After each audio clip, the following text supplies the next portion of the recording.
እየሰማችሁ ይናል እና ይገርማችኋል። አባ ዘካርያስ ለእናትና ለአባቱ አንድ ነው። ስንት ነው?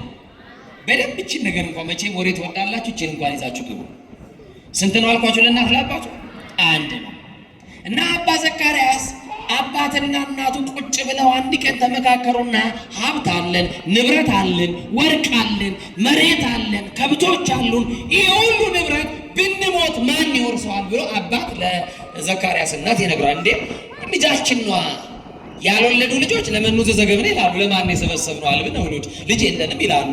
እኛ ወልደናል፣ ልጅ አለን፣ የሚወርሰን እኮ አለን። ዘካርያስ ወራሻችን ሲሉ አይደለም፣ ለዘካርያስ ማውረስ ያለብን የማይጠፋውን ሀብት ክርስቶስ ኢየሱስን ነው። እውነት አሰቡ። ይሄ የተሻለ ሀብት ነው አይደለም? አሁን እናትሽ አባትሽ ማን ይሞትና ልጄ መንፈሳዊ ሕይወትሽ ጥሩ ነው፣ በሰንደይ ስኩል ሰንበት ትምህርት ቤት አገልጋይ ነሽ፣ እግዚአብሔርን በደንብ ታገለግያለሽ እና ለአንቺ ማወርስሽ የዚህ ቤት ላይ ድርሻ የለሽም፣ ለአንቺ ማወረስኩት ኢየሱስን ነው የምትል በጠዋት ማመልከቻ ይዘሽ የት እንደምትሄጂ ታውቂያለሽ።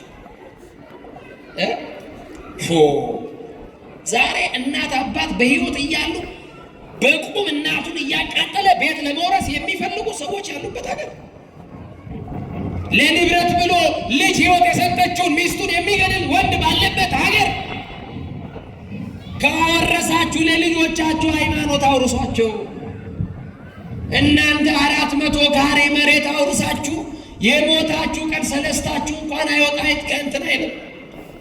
የእናንተ ተስካር እንኳን በስርዓት አይከበርም። ልጆች ይውላችሁ ያለውን ጦርነት ታውቁታላችሁ።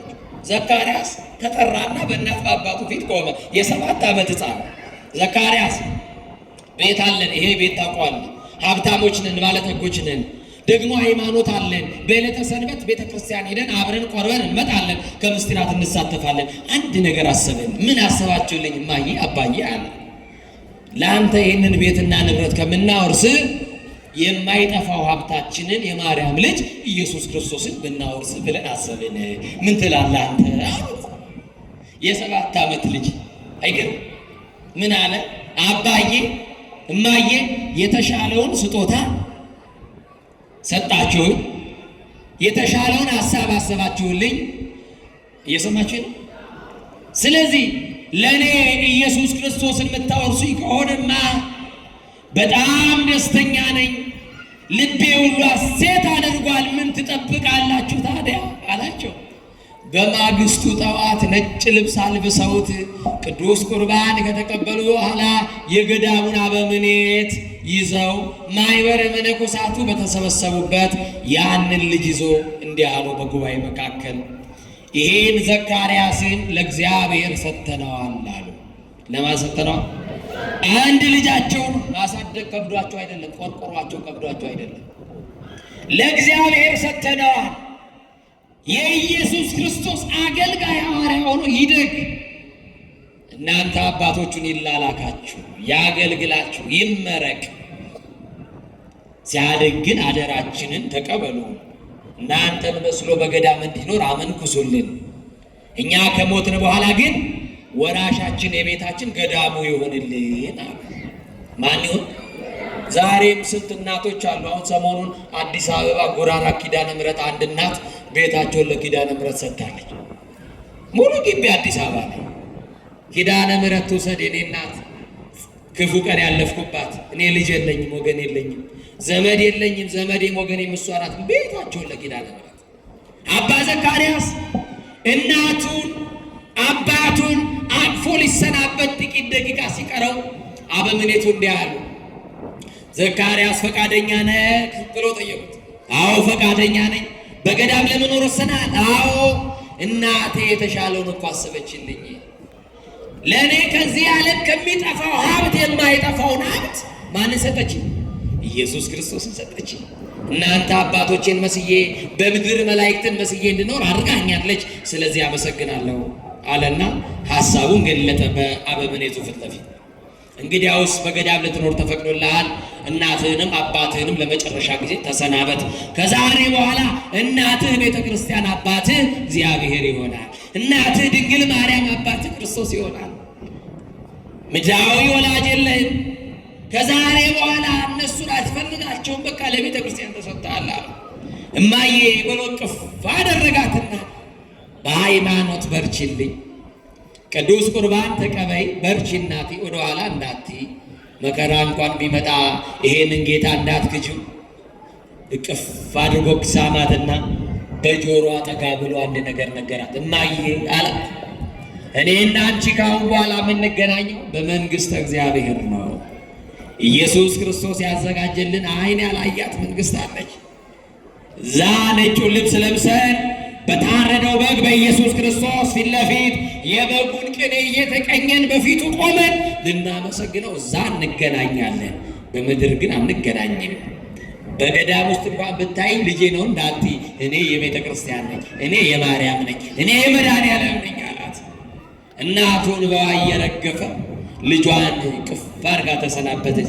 አባቱ ጋመደ፣ አባቱን አቀፈ። አባዬ ጠንካራ እንደሆንክ አውቃለሁ፣ ሰራተኛ እንደሆንክ አውቃለሁ፣ በርታ፣ ጎብዝ፣ እጅ እንዳትሰጥ፣ ቅዱስ ቁርባን ተቀበል፣ ባለቤትን እናቴን አበርታልኝ፣ ወደኋላ እንዳትል፣ ከዚህ በኋላ በምድር አንገናኝም፣ በሰማይ ግን እንደምንገናኝ ተስፋ አለን። እኔን ለክርስቶስ ሰጥታችሁኝ እሱም እናንተን አይተውብኝም፣ እኔንም ደግሞ አይጥለኝም እና ቤት እንገናኛለን። የምንሄድበትን አድራሻ እናውቃለን ጠንቅቀን። በመንግሥተ ሰማያት በሉ በማርያም። ይኸው አንድ ሰው ሞቶ እዚህ አባቶች ሊቃውንት ፍትሐት ሲፈቱ እንዲህ ብለው ነው የሚለው፣ ውስተ መጽሐፈ ሕይወት ተጽሕፈ ስምከ ኩሉ። በሕይወት መጽሐፍ ላይ ስም ተጻፈለት ለሞተው ሰው። ቤተ ክርስቲያን እኮ ፍትሐት የምትፈታ ይሄን ነው የምትለው። በምን መጽሐፍ ላይ? እስቲ በሕይወት መጽሐፍ በሉ። ምን ተጻፈ? በማስም ስላመነ፣ በማስም ስለተጠመቀ። አያችሁ፣ የዘላለም ሕይወት ያለው በወልድ ስላመነ በኢየሱስ ክርስቶስ በስሙ ስለተጠመቀ እና የደሙን ማኅተም ስለያዘ ቤተ ክርስቲያን ትመሰክርላት። በሕይወት መጽሐፍ ስም ተጻፈ። እናቱን አባቱን ተሰናበተና ሄደ። 22 ዓመት እስኪሞላው አባቶችን አገለገለ። በገዳም። ከዛ በኋላ ልክ 22 ዓመት ሲሞላው የአባ ዘካርያስ ውበቱ በጣም እየጎላ መጣና ገዳሙ ሁሉ መነጋገሪያ ያደረገው። የሰማችሁ ነው። እና አንድ ቀን የገዳሙ አበምኔት ድንገት እንኳን በሞት ብትጠራ የዚህ ልጅ አደራ አለብኝ ማመንኮስ አለብኝ አሉና ስርዓተ አስኬማን ተቀበለ፣ መነኮሰ። ከመነኮሰ በኋላ ስሙ አባ ዘካርያስ ተባለ። ከዛ በኋላ ገዳሙን ሊጎበኙ የሚመጡ በሰባ ዓለም ያሉ በገዳሙም ያሉ አርዴቱ ሁሉ አባ ዘካርያስን ለማየት ይፋጠሩ ነበረ። ቁንጅና ውበቱ ይማርካቸው ነበርና አንድ ቀን ተሰብስበው ስለ አባ ዘካርያስ ውበት ሲያወሩ ይሰማቸዋል። ይሄ ውበቴ ከክርስቶስ ሊለየኝ ከሆነማ አጠፋዋለሁ አለ። ምን እለዋለሁ? አጠፋዋለሁ። አይን ብታሰናክላት ምን በላት ነው ያለው። ደግሞ አይናችሁ እንዳትሞክሩ። ምን በላት? ሁለት አይን ይዘህ ወደ ጥልቁ ከምትወርድ አንድ አይና ወዴት ብትገባ ይሻላል ስላለ ልባሩ እና ዘካርያስ አንድ ያለው ነገር መንኩሷል። ሲሰማቸው ስለ ውበቱ ነው የሚያወሩት። እሱ ደግሞ ምድራዊ ውጫዊ ውበት አይታየውም። ውበቴ ክርስቶስ ያለ ሰው ነው። እንዲህ አለ፣ ይሄንን ውበቴን ሳይነጋ ሳይመሽ አጠፋዋለዋልና ሰው ሳያየው በጨለማ ከገዳሙ ወጥቶ ጠፋ። አበምኔቱ ቢያስፈልጉት አየነው የሚል ጠፋ።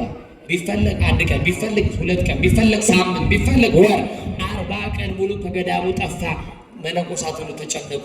ግማሹ ሞቷል ይላል፣ ግማሹ አውሬ በልቶታል ይላል፣ ግማሹ ተሰውሯል ይላል። የተለያየ ነገር ይናገራል። 40 ቀን ሙሉ ለካ ኬሚካል ካለው ውሃ ውስጥ ፊቱን ነግሮ እየጸለየ ነው። ምኑን ሊያጠፋ ንገሩኛ። እናንተው ምርጫ የምታደርጓቸው ሰዎች፣ ለጋብቻ የምትመርጧቸው ወንዶች፣ ሴቶች ምንድን ነው የምታዩታል? አይን፣ አፍንጫ፣ ምናምን ቁመና የሆነ ነገር። ይሄ ሁሉ በቅጽበት ሊጠፋ የሚችል እውነት አሰብ። ይሄ ሁሉ ሊረግፍ ሊበላሽ የሚችል እውነት አሰብ እና ከ40 ቀን በኋላ ፊቱ ቆስሎ እንኳን ሊወዱት ሊያዩት የሚያሳቅቅ አካል ይዞ መጣ። ማን ነው ይሄ ነዳይ? ፊቱ እንዴት ያሳቅቃል? ማን ነው እያሉ ተሳቀቁት። እንዳልወደዱት፣ ውበቱን እንዳላደነቁት። ዓለም እንደዚህ ናት። የእናቴ ልጅ ዛሬ በውበትሽ አድንቃሽ የሆነ ጊዜ ውበትሽ እንከን ሲገጥመው የዛ ጊዜ ዓለም ትጠላሻለች። እና ከዛ በኋላ እንዲህ አሉት፣ አንተ ማነህ ሲሉት፣ አይ እኔ አንድ መነኩሴ ነኝ፣ በዚህ ገዳም መኖር አልችልም ወይ ስለ አትችልም፣ ነዳያን በዚህም ሊኖሩ አይገባቸውም፣ በደጅ ውጣ አሉትና መነኮሳቱ ከደጅ አስወጡት ከግቢ። እሱ እኮ ዘካርያስ ነው ስላላወቁት ነው። እኔ ዘካርያስ ነኝ፣ ብሎ ራሱን መግለጥ ይችላል። መከራን ስለ ክርስቶስ መቀበል ፈለገና ራሱን ሸሽጎ በር ላይ ተቀመጠ። ልክ በር ላይ እንደወደቀ ራሱን ክንብሎ በላሱ ላይ ደፋና ጌታዬ አምላኬ መድኃኒቴ ኢየሱስ ክርስቶስ ሆይ እኔ የተናኩትን እኔ የተጣልኩትን እኔ ምስኪኑን እኔ ወራዳውን ባሪያህን ማረኝ ይቅር በለኝ እያለ ያለቀሰ በእንባ ይጸልያል። ለስንት ዓመት? ለ45 ዓመት በደጅ ላይ ለስንት ዓመት? ለ40 ቀን ወጥቶ የተረሳው ሰውዬ 45 ዓመት በደጅ ጸለየ። 45 ዓመት በደጁ ተጣለ። ከ45 ዓመት በኋላ እግዚአብሔር መልአክ መጣና ዘካርያስ ከብቃት ደርሰሃል፣ ዘካርያስ ከጸጋ በቅት ደርሰሃል፣ ሀብተ ፈውስ ተሰጥቶሃል፣ የታመሙትን ፈውስበት፣ ጸጋን ተጠቀም ብሎት ሄደ። ዘወር ሲል ነዳዩ አብሮት ተቀምጧል። ጆሮ አይሰማም። እጁን ጆሮ ላይ ያስቀመጠና በኢየሱስ ክርስቶስ ጆሮዎች ይከፈቱ አለ። በማስም እና አቡነ ተክለ ሃይማኖት እኮ ድውያን የፈወሱበት ስም ነው። በማስም በኢየሱስ ክርስቶስም ጆሮ ይከፈት ብሎ ይህንን ቃል ሲያወጣ ድፍን የነበሩ ደንቆሮ የነበሩ ጆሮቹ ተከፈቱለት። ከዛ ብድግ ብሎ ጆሮቼ መስማት ቻሉ ብሎ ሲናገር አባ ዘካርያስ እንዲህ አለው፣ በናዝሬቱ በኢየሱስ ክርስቶስ ስም አምልሃለሁ፣ ለሰው እንዳትናገር። ማን ነው ጆሮህን የፈታ ካለ የማርያም ልጅ ክርስቶስ እያልክ እሱን ተናገር። እኔ ልደበቅ አንተ ታይልኝ ይላሉ ቅዱሳን። አያችሁ፣ ክብሩን ሁሉ ጠቅልለው ለክርስቶስ ይሰጣሉ፣ እነሱ አይታዩበትም። በሁለተኛው ቀን ደግሞ አይኖቹ የጠፋ ሰው ቁጭ ብለዋል። ምጽዋት የሚለምን ጸሎቱን ጨርሶ ዘወር ብሎ ሲያየው አይነ ስውር ነው። አይኖቹ ላይ እጁን አስቀመጠና አሁንም በናዝሬቱ በኢየሱስ ክርስቶስ ስም አይኖቹ ይከፈቱ አለው ይላል። ስንክሳር ብታነቡ ቢሆን የስንቱ ቅዱሳን ታሪክ ያስደንቃቸዋል። በናዝሬቱ በኢየሱስ ክርስቶስ ስም አይኖቹ ይከፈቱ አለው። አይኖቹ በሩለት። አይኖቼ በሩ ብሎ ሲናገር ለሰው እንዳትናገር በኢየሱስ ክርስቶስ ስም አምልሃለሁ። እንዴት አይኖች በሩልህ አሉ? የናዝሬቱ ኢየሱስ አይኔን አበራልኝ ብለህ መስክር አለ። አያችሁ፣ አሁን በሌላኛው ቀን እዛ ወድቆ የነበረው ልዳይ ሞቶ አደረ። ድሃ ሲኖር አያምርበት፣ ለቅሶ የለው፣ ቀብሮ አያምር፣ ሆኖ አያምር። ታውቃላችሁ መቼ ሞተ። መሞቱን አዩ፣ ግን የሚቀብረው ጠፋ፣ የሚገንዘው ጠፋ፣ የሚያጥበው ጠፋ። ከዛ በኋላ አባ ዘካርያስ መጡና ከአንድ ቤት ውስጥ መጠለያ ውስጥ አስገቡልኝ፣ ይህንን ሰው ልገንዘው ልጠበው፣ እናንተ ደግሞ ጉድጓድ ቆፍሩልኝ አሉ። ምን በሉልኝ? ጉድጓድ ቆፍሩልኝ። እና ከዛ በኋላ እነዛ ጉድጓድ ሊቆፍሩ ሄዱ። አባ ዘካርያስ በውስጥ ገቡና በሩን ዘጉ። ምኑን ዘጉ? በሩን ዘጉና ተንበርክከው በአስከሬኑ ላይ እንዲያበለው ጸለዩ። 4 ቀን ሆኖት 4ቱ ባህርያተ ሥጋ ፈርሶ በስብሶ እየተለያየ የነበረውን አልዓዛርን ከመቃብር በስሙ ጠርተ የፈወስከው የናዝሬቱ ኢየሱስ ክርስቶስ ሊቀበር የነበረውን የመበለቲቱን ልጅ ከሞት እንዳዳንክ የሞቱን ቀጠሮ ሰርዘ በሕይወት እንዳቆም የተቆፈረለትን ጉድጓድ እንደደፈንክለት ድጋሚ በሕይወት ያቆምከው የናዝሬቱ ኢየሱስ የትንሣኤው ጌታ አሁንም እለምንሃለሁ፣ ይሄ የሞተ ሰው፣ ይሄ በደጅ የተጣለ ምስኪን ሰው በአንተ ስም ከሞት ይነሳ ዘንድ አዛለሁ። በኢየሱስ ክርስቶስ ስም አንተ ሰው ከሞት ተነሳ አለው። በማስም ከዛ ያ ሞቶ የነበረው ሰው ይሄ ኢየሱስ ክርስቶስ የሚለውን ስም ሲሰማ ብድግ ብሎ ተነሳና ቆመ። አሁን እንዲህ አለው፣ አባቴ ሞቼ ነበረ። የሲኦል አበጋዞች ወደ ጨለማ ወደ ጥልቁ ይዘውኝ ሲሄዱ ነበረ። በአንተ ጌታ በኢየሱስ ክርስቶስ ግን ከሞት አመለጥኩ አለ።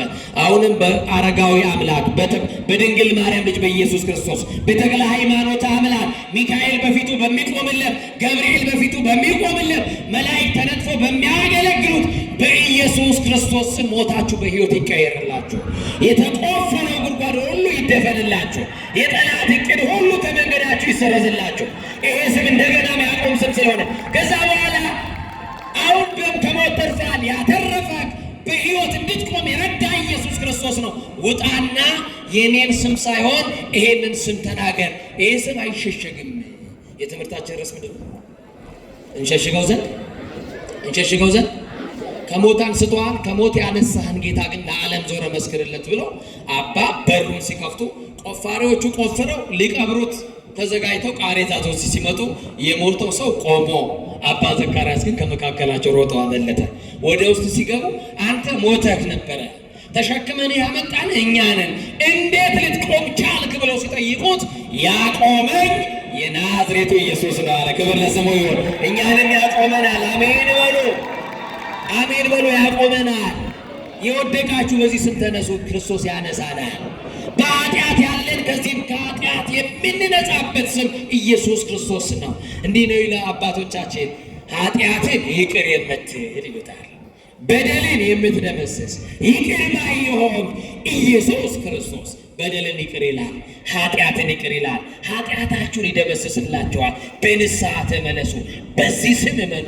ይሄ ስም ጋሻ ይሆናችሁ፣ ከጠላት ማምለጫ ይሆናችሁ። ጠዋት ስትነሱ በጠላት ላይ የምትሰለጥኑበት ስም ኢየሱስ ክርስቶስ የሚለው ስም ይሁን። እሺ፣ ማን የሚለው ስም? ማን የሚለው ስም? ወደ ቤት ስትገቡ ደግሞ ጠላት በመንገዳችሁ እንዳይቆም በመንገድ ጠብቀው በጉድባ ሸምቀው አደጋ ከሚጥሉ ሰዎች እጅ እንድትተርፉ በከበረው ደግሞ እንድትሸፈኑ ከፈለጋችሁ ይሄን የተከበረ ስም ጥሩበት በጠላታችሁ ላይ። ከዛ ጠላታችሁ ወደ ኋላ ይላል፣ እናንተ መንገዳችሁ እየቀናላችሁ በሰላም ወጥታችሁ የምትገቡት ይሄ ጌታ ከእናንተ ጋር ስላለ ነው። የማርያም ልጅ ስላለ አለን። ክብር ለስሙ ይሁን። እሱ ስላለ አለን። ሁላችሁም እሱ ስላለ አለን በሉ። ኧረ እስቲ እሱ ስላለ አለን በሉ። ማ ስላለ አለን? ምቀኞች እኮ ሞታችንን ይፈልጋሉ አይደል? ሞተ እያሉ ያማሉትብናል፣ እኛን ግን አቆመናል። ማን አቆመን? ይኸው በሕይወት እያለን ሞቷል ብለው አሟርተውብኝ ነበር። እየሰማችሁ ሞቷል፣ ጥቁር አንበሳ ገብቶ አባታችን አባ ሕርያቆስ ከዚህ ዓለም በሞት ተለየ የሚል ዜና አሰራጭተው ነበረ። የናዝሬቱን ኢየሱስ እየሰበክን የምንሞት ነው። በፈቃዳችንማ ሞተናል። ያለ ፈቃዳችን ማንም አይገለንም። ግን አንድ ነገር ነግራቸዋለሁ። የጠላትን ሞት ቢሆን አያስደስትም። ያስደስታል? ያስደስታል። ለምን ይመስላችኋል ጠላት ሞታችን የሚመኘው? የጠላት ቅጥሩ እየፈረሰ ነው። ምኑ እየፈረሰ ነው? ከጠላት እጅ ምርኮን እየማረክን ወደ ክርስቶስ መንግስት እያስገባ ነው። ዓለም ሁሉ ወደ ክርስቶስ መንግስት ተጠቅልሎ ይመጣል። የጊዜ ጉዳይ ነው። ዓለም ሁሉ በኢየሱስ ክርስቶስ ያምናል። በስሙ በእውነቴን ነው የምላችሁ፣ በደንብ አድርጋችሁ ስሙን። ኢራቅን ይሁ፣ ኢራንን ይሁ፣ ኦርቶዶክስ የሌለባት ሀገር ዓለም ነበረች። ዛሬ ግን ተጠቅልለው ወደ ክርስቶስ መንግስት እየመጡ ነው። ኢራናውያን፣ ኢራቃውያን ለምን? የሚያምኑት ሃይማኖት ይኸውላችሁ ምን ስለማይሰጥ መሰላችሁ? ከሞት በኋላ ያለውን ህይወት አይገልጥም። ከምን በኋላ ያለው እምነታችን ተስፋ አይሰጠንም። ተስፋ የሚሰጠን የክርስትና እምነት ነው። በክርስቶስ ማመን ምርጫ የሌለው ጉዳይ ነው ብለው ዓለም ሁሉ ተጠቅልሎ ወደ ክርስቶስ እየመጣ ነው። በዚህ ጌታ እያመንን ሌሎችን ደግሞ ወደዚህ መንግስት እናመጣለን። እግዚአብሔር መንፈስ ቅዱስ ከሁላችን ጋር ይሁን። በዚህ ጾም ጠላትን ድል እንዳደረገ ጠላታችን ዲያብሎስን ድል ያድርግልን። የሚያሳድዱን የሚመክሩብንን ክፉ ምክር የሚመክሩብንን ሁሉ በጾማችን እየተንበረከክን ጠላታችን ድል እንድናደርግ አቅምና ጉልበት ይሆናል።